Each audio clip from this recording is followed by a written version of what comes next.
আসসালামু আলাইকুম। পরীক্ষায় ক এর প্রাপ্ত নাম্বার যথাক্রমে ৭০, ৮৫ ও ৭৫। চতুর্থ পরীক্ষায় তাকে কত নম্বর পেতে হবে যেন তার গড় প্রাপ্ত নাম্বার ৮০ হয়?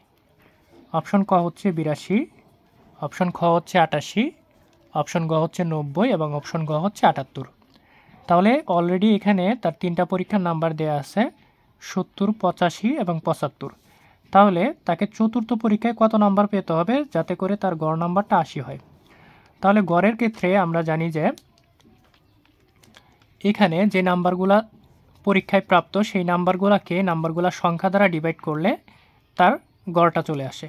তাহলে এখানে প্রথম পরীক্ষায় সে পায় ৭০, দ্বিতীয় পরীক্ষায় সে পায় হচ্ছে ৮৫, তৃতীয় পরীক্ষায় ৭৫।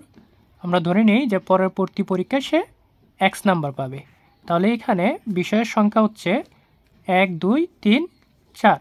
তাহলে এটাকে ৪ দ্বারা ভাগ। তাহলে গড়টা এখানে আমাদের চলে আসবে হচ্ছে ৮০, যেহেতু প্রশ্নে বলা আছে যে এটার গড়টা হবে ৮০।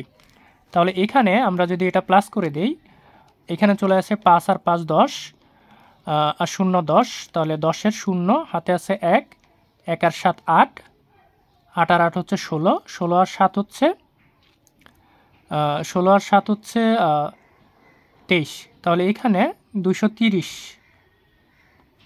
23 চলে আসে। তাহলে ২৩০ আর সাথে plus x divided by ৪ equal to ৮০। এখানে যদি আর গুণন করে দেওয়া হয় তাহলে এখানে চলে আসে ২৩০ প্লাস এক্স ইকুয়াল টু এই ৪-এর সাথে ৮০ গুণন, তাহলে ৪ × ৩২, এখানে চলে আসে ৩২০। তাহলে এখানে আমরা এক্সটাই পাশে রেখে, যেহেতু ২৩০টাই পাশে প্লাস আকারে আছে, আমরা ওই পাশে ওইটা মাইনাস আকারে নিয়ে যেতে পারি। তাহলে সুতরাং এখানে এক্সের ভ্যালুটা চলে আসে ৩২০ থেকে ২৩০ মাইনাস করে দিলে এখানে এক্সের ভ্যালুটা চলে আসে হচ্ছে ৯০। অর্থাৎ চতুর্থ পরীক্ষায় তাকে ৯০ নাম্বার পেতে হবে যদি তার গড় ৮০ করতে চায়। তাহলে অপশন গটা হচ্ছে সঠিক উত্তর।